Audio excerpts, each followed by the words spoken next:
এই পাকা রাস্তার আগে এই রহিম ভাই তো রেলের নেতা এই ভারতরা একসময় আমার কাছে দেখো আগে মরে গেছে ভোটর বাদ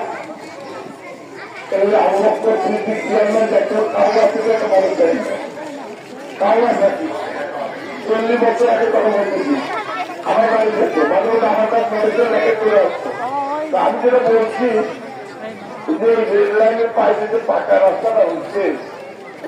এই রাস্তা হওয়ার আগে যদি কোনো মায়ের পেটে বেগুনে উঠে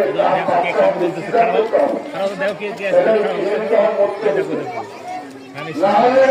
ট্রেনের জন্য অপেক্ষা করতে হচ্ছে আজকে ট্রেন পরের দিন সকালে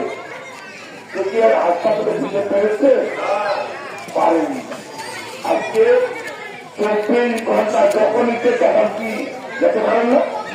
টাকা দিতে পারেন রাস্তা দিতে পারেন আস্তা দিতে পারেন দিতে পারেন না তাহলে এই যে 30টা বছর এই রাস্তা বানানো আমি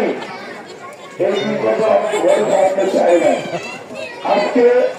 এর মধ্যে যে রাস্তা বানাচ্ছি হাজার মানুষের যোগাযোগের জন্য যে আমি পানি তো নাকি মা পানি কেন বলে তুমি পানি করো এই জন্য 30-40 বছর ধরে দাও এবার যদি কোনো ভোটে জিততে পারে বর্তমান রাস্তা বানাচ্ছি বিদ্যুৎ দিচ্ছি এবার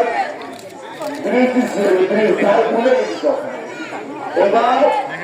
এবার যদি আল্লাহ বানায় আমি কোনো বাড়িতে বেকার যুবতী আমি চাকরির ব্যবস্থা আমি কোনো করবো চাই না